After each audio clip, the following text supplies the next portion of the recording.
Here we are, guys. Rant preview for tomorrow at Rosehill. What a full card it is, what a thick card it is, and you've got to be happy, Glenn. And excited. Good track, rail normal, field to 14, 9 races.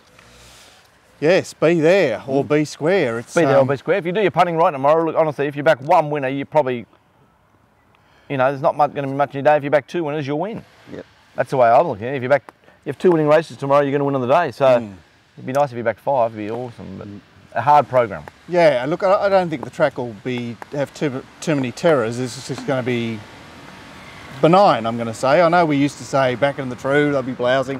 Rosehill hasn't been like that for a long time. But, I mean, obviously... Well, the makeup of these races tomorrow, the big fields... Running line. I think tempo's going to be on all day because we haven't got all the jockeys here. Yeah. And I think it's going to be, you know... willing. Yeah, let's just be excited. All right. Race 1 is a cracking 2-year-old race. We've already got 4 scratchings, which doesn't matter. $5 favourite, Envy of All. $6 Blonde Intuition. $7 the unraced Viridine. $10 Poetic Charmer. $9 the blue colours there of Siam. Out to 13 Madame Moustache. 14 Ipso Facto. 15 Darhad. 15 Leo Gang. Blah blah blah. $17 She Knows. 21 Manipulate. I've said them all. What a beauty. We've got number 14. Glenn Schofield, first ride back in Sydney after all the dramas, the big inquiry that we never hear a damn word about, that'll probably never even come up. He rode yesterday at Gosford. There was only one person baking him all day, that was me. Even his What about Para? No, Para, he was too busy baking Gary Harley, which is a completely another story and it's so much fun. Punters, Glenn's on the thing tomorrow. What are we all going to cheer Glenn when he gets up? I noticed that one of the stewards yesterday legged him up on a horse. Oh, his first ride back, he went over and helped lead him up. I give the steward a gobful. I said, don't fucking leg him up as well. It just doesn't look any good. His first ride back, he walked out. It was steward, Glenn, steward, and everyone's chuckling and laughing, and then the steward legged him up. It was just ordinary to look at. Remember, we need punters. We need image to help punters, not stewards legging up bad Glenn. Well, look, this race looks keen because you've got blonde intuition. You know what the tactics are there. You've got She Knows, which showed a ton of pace in fast time at Goulburn, and got Deanie on it. You know that. Deanne. You've got Darhad with the blinkers on. You've got Ipso Facto that's trialled up. Game on. So there's 4 of them, and Envy of All should posse up in behind. Looks to get a really nice run, Envy of All. It's coming out of this. I'm tipping it's a hot race at Canterbury. We've seen Easy Go win. It should have shit in on Wednesday, and even from a Mounting Yard Mail perspective, it looked a good race on that day at Canterbury. I was tipping 14 boys, tipping Glenn in the first, so I'm holding my breath. To beat Siam, who got up the inside the other day, there's a lot to like about it from the parade, and I think it's a horse that's going to finish off. O'Shea, Abdullah. I like how O'Shea's thrown stacks of runners in tomorrow. It's like his last week of getting the juice. I'm loving it. 14 to beat 10 for me. Where are you, Gord? Yeah, I'm definitely interested in 14 and won't be losing on it, but there's a couple of others at odds that I'll have a bit of a play at. I'll have something on She Knows at long odds. Wow, how are you? Unknown quantity. I saw Volpe come out at, was it Wagga yesterday and smash them, so that's sort of half franked. Did you hear the Wagga call? Did you hear about that, the Wagga call? No. Oh, Volpe couldn't win, back on the fence, going backwards, 4th spot, and there it is, tracking up one behind him. It's 3 deep, just cruising to the lead. But of course, in Racing New South Wales, we have 80 and 90-year-old callers now, which is, thanks so much, Racing New South Wales, for giving us calls, because all the people who bet in play yesterday did their life on Volpe. He called Volpe the winner at the 25-minute mark. Okay, yeah. Had the 2 colours, 2 horses in green. Yes. The same old theory. How I don't... Did you? No, how I don't of a morning go through who's favourite and is there another horse with similar colours just to rape the in-play players who got absolutely smashed. So big hello to that caller. You have cost people tens of thousands of dollars because you got confused. But it's not your fault. You probably could have been on a pension for 20 fucking years. It's outrageous to some of the calls we got out in the bush. And Ipso Facto won that trial the barbecue came out of it, which it won on Wednesday. And but I thought the best trialer in that race was actually the O'Shea thing that came 3rd, which is Viridine. Gee, it's a full race, Tough isn't it? Start. What are you saying about this Gay thing that won at Hawkesbury, Glenn? Well, it's a massive second pick in the market. Massive positive at Hawkesbury. Like, I've got to be against Trial them. since? Yeah, but still got to be against them. Also, barrier 3, I thought it... Yeah, I know. It looks there to be carved up. Vulnerable on the van, as you would say. There to be carved up. Look, I went, despite it being a full race, I went straight to 14 as the... Boys have? as the linchpin in the race. I couldn't find the... I promise we won't get bad Glenn straight up. It'll be good Glenn for a month. Because he is a hot, great rider. I've given it a positive later on in the day. There's a positive jockey change there. I forget what it was. All right, we'll get Glenn on. And Madam Moustache, I know you were saying at the time of Wyong that you thought this horse had talent. Oh, yeah. It's got your man on it. Yeah. It has its first run at home. Yep. 2 quiet trials. A lot to like about it, especially with Hieronymus. And, you know, he had a couple of rides there again yesterday at Wagga. One was $8 to $4.40. Well, it was second last in the bend, only won by 5 lengths. How he doesn't get more opportunities, I'll never know. He's a great rider. Because any rider you spruik has got the G. Pollitt taint on it, you know. Yeah, well, Dee Gannon's washing dishes at a restaurant. Benny Vassallo. Had to leave. Pat Murphy. But got smashed up. Oh, he got a job in the media, Pat Murphy, but. He's a good man, too. They're all my team. And of course, the last one, Jamie Quinnell. Yes, Jamie Quinnell. 2 years for buzzing one up. They're all on my team. Jamie Quinnell is one of the best riders we've ever seen and a fucking champion bloke. So we go out of a fat 2-year-old race into a blah, blah, blah, blah highway. Yeah. See, the highways are getting really... They're getting really poor now, aren't they? Weren't we keen for 12 months ago and now we're just like... They were really good races. And I know. Now they're getting smaller. $3.90 Luna Duchess. $5.50 off the backup Loves a Hassle. $7 is Atlantic Sentinel. 8.5 Oh Lordy, the Golden Maiden winner. 9.5 Leave Your Number. $10 Running Broke, 13 Viscount Lad, 15 Academy Hill. Now, Luna Duchess looks to get well forward here. She stepped up sharply and tripped the other day and was ridden sort of conservatively, had to do a lot of chasing in the straight. I think she'll be in the van. And Loves a Hassle looks to push on from his wide gate, coming back up in distance. Academy Hill, all the way from Casino, shouldn't be far away. And that's mainly the speed. Gordo, you can start with this one. Yeah, you're a bit of a high weight man. Oh God, you say it all the time. I loved them at the start, and yet again, this form is just really dropping off. I'm against the favourite. Me too. I'll say that. I just can't stand Tommy Berry at the moment. It's driving me insane. Fucking hashtag idiot. And I think that its run that you're assessing here, which is his highway run, last preparation was over 1,000 metres, so I can sort of ignore that because it's 1,200 metres here. So, look, I got a question mark on the one I found on top as well, and that's Oh Lordy. I don't like the fact that it's 1,300 metres back to 1,200 metres second start in this prep. It just doesn't seem to make a lot of sense. Didn't you bar Danny Williams at one stage? Yeah, and it's got Danny Williams, but I'm just going off the fact that last preparation it ran against some fairly decent horses in your King Darcy's, Sedanzas, Usina. You get close to those kind of horses, you should probably be beating the rubbish you're up against tomorrow. So that's not a bad tip, I don't think it's a bad tip at all. It's a really, last start mare winner. And I think it's decent odds too. It's $8.50. It's not that good, but I thought it'd be more than that. But anyway, I was tipping 2 on top, guys. Back to the dry, 3 weeks off. I think it was on the inside the other day. On the inside the other day. Thought there was a lot to like. Terrible record, hasn't it? But I think it only had blinkers on about 6 or 7 runs ago. Yeah. Which it's. I ran second at Rosehill about 4 starts ago, and I see 15 Sunflowers run third. And that's a good point. So what? We're only going off the last 6 starts because you know I hate 18 and 2 records. Yeah. It's not too. It's not too pressure. To beat number 1, who I noticed hasn't trialled. I think Tim McIntosh at Musselbrook does a really good job. I like the claim. I like the style of horse this horse is, and I think it's got something of it. But yeah, it's 12 starts, 1 win, so they're bad horses. It's another horse that's had blinkers on for its last 5 starts, and it's been so honest, super honest since then. Yeah, well, I'm tipping 2 from 1, but I wasn't. You know, it's easy to have a cup of tea. Yeah. What's the boot? Yeah, something might jump out from the Mounting Yard Mail, which you can get tomorrow, and it will be outstanding. I thought this Bathurst winner was interesting because it used to be trained by McNair and it was hopeless then, and then it went to North and it was hopeless, and then this trainer who I've never heard of has had this horse for 1 start. This horse just blitzed him. But not only that, it was best to begin clearly. She dragged it all the way back to last, and then she went all the way around the field. Yeah. So I thought it was a runner of interest. It's Viscount Lad, guys. But it's, number 4. I think I've marked it 14 to 1, Big deal. Let's move to race 3. Race 3, over 1,800 for 3-year-olds. Great distance, really sorts me out. Just quickly, this is the start of the, this race here is the start of the Jason Coyle Onslaught. Yes. Stable absolutely flying. And Kathy out of play.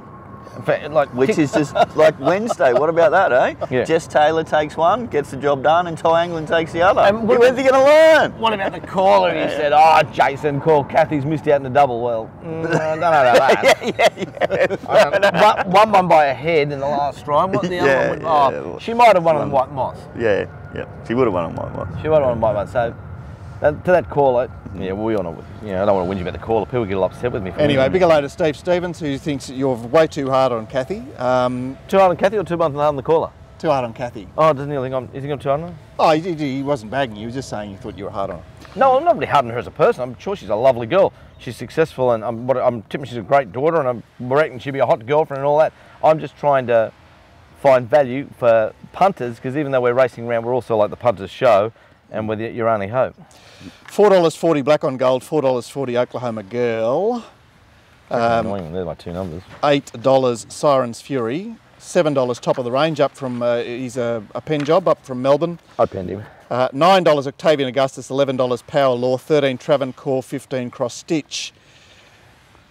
Speed from out wide here. Sahara Eagle, Cross Stitch, Octavian Augustus from the deep with your man on board. Top of the Range gets forward. Power Law obviously gets on the speed, and Hold All Tickets holds her position underneath them. Seriously, it's like insect central round here. Another year we get shit on. Mate, look at this. It's fucking died on me now. Look at this. It's crapped on you. Because you're a girl. Keep on going on. I'm just going to get rid of this gun. Glenn, what do you say about this lead-up race at Randwick 2 weeks ago that was a slowly run mile that Oklahoma Girl rounded them up in? Well, what I'm saying is she's absolutely flying, Mark. She's parading great, she's doing everything well. There's a stack to like about tomorrow, bar barrier 2, because she could get hung up. It's the 1800 metre start. It's like they're straight onto a turn. Yeah, I suppose that's good too. I was tipping her on top. I thought she's absolutely flying. She's really got a sprint. She's come good. To beat black on gold, big deal, big deal. I've tipped favourite 1 from favourite 2. But a horse of interest is number 8, Travancore. Its win at Canberra had to be seen to be believed. It's absolutely flying. Bryce has got it going really good. If it wins by 3 legs tomorrow, we might even get a tear out of young Bryce, which would be great fun. So talk to me. I didn't see that race. Mark, it's shit in. Gord, you watched the race as well. Travancore at Canberra. It was an awesome win. Awesome win. It was like one of those wins when I come and say, I don't care where they put it down next start, it'll win again. Right. Most of those horses you have been beaten. I know, but I still say it. Yeah. I understand. No. Thank you for that. That's a good suggestion. Like everybody will look. What was it? A maiden in Canberra or something like that? Just fucking sat there, waited. They moved up a spot. Moved. Gap. Okay. Bang. Yeah, and never. What I love is when a horse doesn't need to be ridden at all to keep in contact. You know what I mean? You can just do it so easily. Yeah. And it's a good sign. All right. That's a good insight. It'll be in the finish. Siren's Fury. Kathy off. Did a good job. Durban. Did a good job to start before, flying. I want to be all over it. Cross Stitch got put to the sword there last week at Canterbury. What is Cross Stitch? I mean, the only thing I keep finding about Cross Stitch a few times, I kept thinking that it was bad Glen off, so I had to do well. I thought it was exposed the other day as an average horse. And you penned the Top of the Range, which looks to have done a good job in a very short space of time. Yeah. What are you saying, Gordon? I won't be betting in the race. Give him 33. Did you, the Top of the Range, did you watch the replay? It didn't look that strong late, and it was a bunch finish, so yeah, it's a 10 to 1 chance here, so there's nothing remarkable about it. I think Glenn Schofield will suit Power Law. It's a horse that needs to be ridden cute-ish and... Well, Brown finished second the other day when I really needed. He finished second in the Cup yesterday. I gave him a gobful at the races yesterday. Told him to get on the weights and drink some man shakes or something and muscle up a bit. I was in it, as soon as I saw the first 2 horses in this race, I thought, I won't be betting in this race because I just know how to line up the unlucky runner and the horse that's flying and did win the race. So. Who's the one flying? 2? Oklahoma. Oklahoma Girl. That number, that's what I meant. Yeah. The number 1 scratch. So they started, 7-2 Power Law and 5-1 Oklahoma Girl at Warwick Farm. Power Law's had the run over the trip.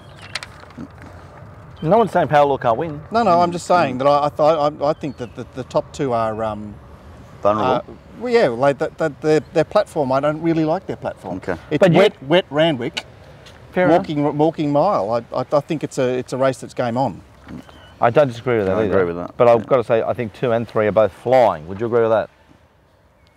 They're ripping. Oklahoma Girl had to win the other day.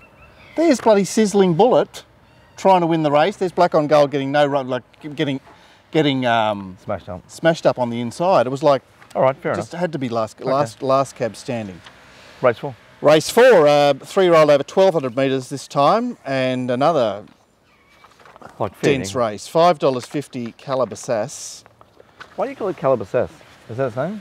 I always thought it was Calabasas. Calabasas, I suppose, yeah. $8 New Universe. $9.50 Kawakini, $9.50 Zumbalina, $10 Quick Feet, $10 Passage of Time. That'll do me. $9.50 Kito. I'm sorry. Before you talk about Calabasas, I just quickly, I know it should be for the ramp, but the other day, what's the ABC News of the morning? The girl, what's her name? She's sort of 50 and kind of still sexy. What's her name? Which one? Oh, Tracy Spicer. No, ABC News of the morning. Yeah. Anyway, she said some word because I was Virginia. Virginia, yeah. She's still pretty sexy for age. Yeah. Virginia Trio he's talking about. Yeah. Fucking old boiler, but you don't even look at them if they're older than 25. That's what I'm saying. So I noticed her, so she must be half all right. When you're like Paul Newmanish and like, you know, Robert Holmes' core bank account, you get to really be choosy. You got your own salad dressing? Fuck you both. Anyway, the other day they were talking about a book club, and the woman did something like, she was turning it, and then the woman said, Virginia said a big long word, and I didn't know what it meant, and the bloke, and I didn't think you'd know the word, and she said, oh, it's the noise a book makes when you play that noise. I don't know what it is. Yeah. What is it? Oh, yeah, because it was such a big word, I forgot it. God, that story would have been decent if you had I was thinking, I've got to come to the show and tell Lamborn about this new word when he does. Oh, that would have been gold. Yeah, there's a word for that. You know what, maybe we should test him out every tomorrow, week. by the way? 62. That's a fucking joke. Let's go. Speed here, well, Pedway gets out. Nicobel is, leads by 5 one day and sits off the pace the next. It's got to go hard tomorrow, doesn't it? From that barrier. Yeah, Samadat goes forward. Fresh, gelded. Pound Sterling from the deep. Kito pokes up. Fuck off things. How's he going to ride Calabasas from the outside? Don't know. Has to go back, doesn't it? Do you want to be on a Kim War horse when it's getting a tough run? I don't want to be on the horse at all. I've got no opinion of it. I know you guys have had a much higher opinion of it. I've dropped off. A lot of 2s and 3s next to his name, isn't there? Gord, you probably got a good angle on this race. I absolutely am very keen to bet in this race. I want to back numbers 1 and 3, Zumbalina and Quick Feet. Getting back to Rosehill and back on top of the ground is going to make them improve dramatically, and they're both long odds. Very keen to back those two. What do you mean the long odds? What price is Zumbalina? Oh, they're roughies. They're $9.50. Oh, they're not that long. You just see the difference in mentality. Me to find something at $9 is like... Gord, China Masters. Yeah. Gord's going, where's the 5-2 chance, right? Yeah. Okay, Zumbalina's 3 for 3 at the track, and there's a lot to like about it, and blah, blah, blah, but you know, when I was doing the form, I thought it would be $7 or $8, and then when you saw they're real long odds, I thought they're $26 or something. That's real long. You're telling me, for me, I tend to find things at the sharp end of the market. For me to find 2 $9 shots at the top, I've actually assessed them as my top 2 raters. It's $6 the field. Jesus Christ, mate! I'm playing. Not roughies. I'm playing with 20%. That's not roughies, are It's a roughie for me. Okay, so Gord's on the 4th and 5th favourite there is the 2 roughies. Yes. Fucking hell. I want you to pull one out of your ringer at 50s. Can we get an opinion on this Walla Kiwi horse? I tend to not like Kiwi sprinters. Me neither. Why are they never listed as stable changes in the form guide when they come from New Zealand? I don't know. Shits me. They're going to be running out of ink, or you're going to be running out of ink soon when Johnny goes. Oh yeah, the stable change, the SCs. Yeah. Who's doing it? Dazzler, eh? Okay, so 1 and 3. I was a late comer to Quick Feet, but what about the way Quick Feet bounced out the other day and was dragged back to last? And I wasn't happy with it in the straight, but then I'm thinking, well, for some reason it hadn't trialled for 2 months. That was weird, wasn't it? Yeah. Like 54 days since it had trialled. It had been scratched a few times, but anyway, Quick Feet, definitely one from me. What do you make of Passage of Time, Gord?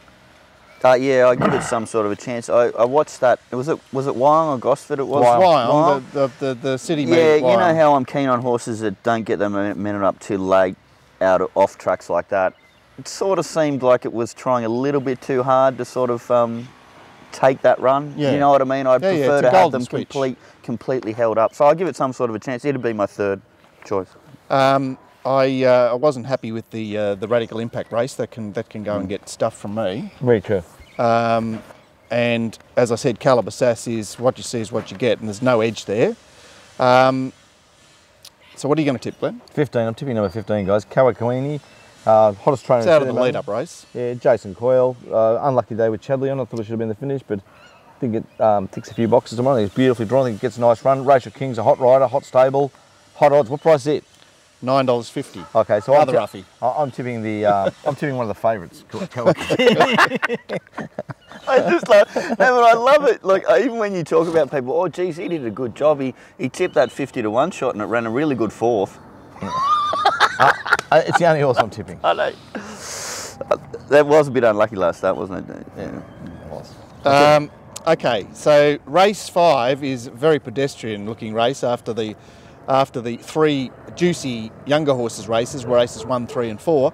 Race 5 reads $4 Kenny Essent, $5.50 Careless, $5.50 Better Not Blue, $8 Roaring to Win, $9 Kingsguard, $12 Lofty's Menu, 17 Signposted, 18 Takewing. What is the story with these Hawks horses not trialling? We saw 2 of them yesterday, Gosford. It's unbelievable. It's one of the why I've got it in my comments. Are they jumping out down in Melbourne and popping up back here? They're parading sensationally. All right, so it's no issue. It's no issue at all. In fact, I think it's a positive because they're trying something different. Okay. Do you ever try something different with your form? Yes. Did you ever try something different with your drinking and your yahooing and you're going out with anybody to talk shit? Yes. Do I ever try something different when I'm just sitting there walling and talking about the misery of my life? Yeah, you'd have different thoughts. Hawks are definitely. What was that?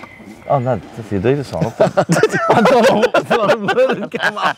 I thought somebody come up and said, "Oh, stop talking." So, well, that's because you can't see your head, so it just looks like a sign. This is the headless pollet show. I need a shave, I need a haircut. Oh, fine. Look, these horses are looking great, Mark. I've got it in my third pick because I think it's a nice horse. Do you agree?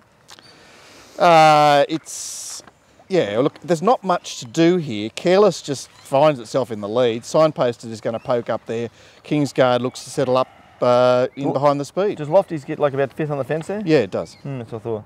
I was tipping 3 on top. I'm going to give Better Not Blue one more chance, guys. I think it's absolutely flying. Thought I should have finished close. I think the dry track barrier 7. Golden Switch.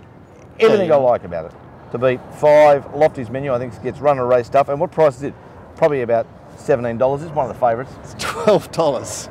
And for third, number 11, Kingsguard, who I noted I got keen with it. But there's lots of different little bits and pieces, and Mounting Yard Mail will tell a lot there. Hey Glenn, you were very keen on Kenny Essent when it came up here 3 weeks ago. Yeah. You liked it as parade. Yeah, I got a funny feeling that he's a bit like El Divino yesterday. They're just a little bit of pretenders. I actually really like the setup. Yeah, as people know, I don't like first run in Sydney off Melbourne, but it's now second run back on a dry track. Don't like barrier 1, but I reckon it can do something. And I found number 11 Kingsguard. If you noticed last preparation, it was carrying on like a complete pork chop, wasn't it? Yeah. It was costing itself so many lengths. If it can show a little bit better behaviour, Mounting Yard is your key. Mounting Yard is your key on number 11. Without it. And I thought Better Not Blue, which is a horse that Jesus I've found so often is it's a bit of a roughie tomorrow. It's $4.40. Well, I'm saying it's too short. It's the kind of horse that I want longer odds about. So, yeah. Don't you, Ginger? We love the old Ginger nuts. And Glen finding favourites just weirded me out. See, this is a race where, as I say, Careless just controls the front, but it's like it's a rocking horse, isn't it? Careless. It's like it's honest. Very honest. It's very dour. It's very like. Yeah. This is a turn. Like this is a turn of foot race, isn't it? Like a lot of Mark's horses. Lanciato's the only one that's got a turn of foot. Yeah. But a lot of them are a bit like that. They get up there in the van and bat away. Yeah, it's look. It makes its own luck here, and they're cricketers that don't get out, but all they do is hit singles. Yeah. Yeah, I like the analogy. Yeah. Boycott? No, Boycott he used to hit noughts. The block. He was like me with women. Nought. All right. Kenny Essent from me because he has got a turn of foot, and he's got T. Clark. He has got barrier 1, which is yucky, but we'll just have to put up with that. Great rider, T. Clark. Bit of a smart ass, but a great rider. Great rider. What did you say to me yesterday? Oh, it doesn't matter. Yeah, it does matter. Anyway, that's the end of part one. Thanks, Dane.